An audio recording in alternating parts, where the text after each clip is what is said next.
નવસારીમાં શ્વાનનો આતંક દિવસે ને દિવસે વધી રહ્યો છે ત્યારે નવસારીમાં શ્વાનના આતંકથી એક બાળકનું મૃત્યુ થયું છે। શ્વાનના હુમલાથી બાળકનું મૃત્યુ નીપજ્યું છે। જલાલપુરના મહુવર ગામના બાળકનું મોત થયું છે। શ્વાને 4 વર્ષના બાળક પર હુમલો કર્યો હતો। બાળકને સારવાર અર્થે હોસ્પિટલમાં ખસેડવામાં આવ્યો હતો ત્યારે હોસ્પિટલમાં ફરજ પરના તબીબે બાળકને મૃત જાહેર કર્યો। તનય રાઠોડ નામના બાળકનું મૃત્યુ નીપજ્યું છે। પોલીસે પોસ્ટમોર્ટમ કરાવીને આગળની કાર્યવાહી હાથ ધરી છે।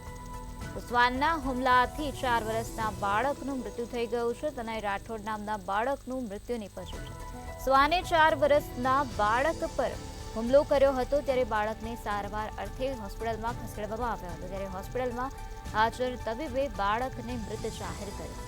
તનય રાઠોડ નામના બાળકનું મૃત્યુ થઈ ગયું છે। પોલીસે પોસ્ટમોર્ટમ કરાવીને હાલ આગળની તપાસ હાથ ધરી છે। આ સમગ્ર મામલામાં પોલીસ દ્વારા વધુ કાર્યવાહી હાથ ધરવામાં આવી છે।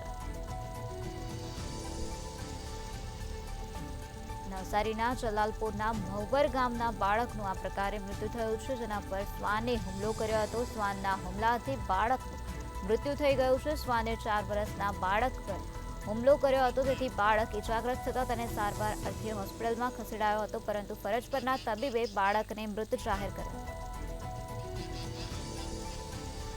તો આ જ મુદ્દે વધુ માહિતી આપવા માટે આપણી સાથે સંવાદદાતા રુષ્યંત શર્મા જોડાઈ ગયા છે। જી રુષ્યંત, નવસારીમાં શ્વાનના હુમલાથી બાળકનું મૃત્યુ નીપજ્યું છે, શું છે વધુ વિગત? જી નિરાલી, ચોક્કસપણે કહી શકાય દિવસે ને દિવસે જે રખડતા શ્વાનો છે શ્વાનોના કારણે કેટલાક લોકોના અકસ્માત પણ થતા હોય છે। પણ ત્યારે સમગ્ર જે નવસારીમાં ઘટના બનવા પામી છે, જે નવસારી જિલ્લાના જે જલાલપુર તાલુકાના મહુવર ગામની ઘટના છે, જેમાં એક શ્વાન દ્વારા 4 વર્ષીય બાળક પર હુમલો કરવામાં આવ્યો હતો। ત્યારબાદ તેને બાળકને તાત્કાલિક ધોરણે નજીકની હોસ્પિટલમાં ખસેડવામાં આવ્યો હતો। શ્વાન દ્વારા જે હુમલો કરવામાં આવ્યો હતો જે બાળક ઉપર વધુ હોવાના કારણે બાળકને હોસ્પિટલમાં ખસેડવામાં ત્યાંના જે તબીબ જે ડોક્ટર હતા તેમને મોત જાહેર કરવામાં આવ્યો હતો। ત્યારે ચોક્કસપણે કહી શકાય કે 4 વર્ષના બાળક ઉપર શ્વાન દ્વારા હુમલો કરવામાં આવ્યો હતો।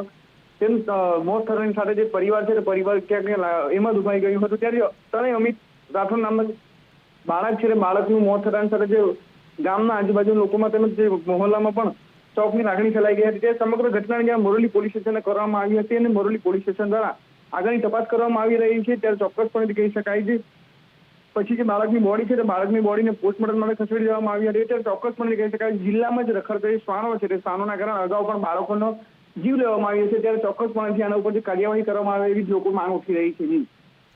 જી રુષ્યંત, સમગ્ર માહિતી આપવા બદલ આભાર।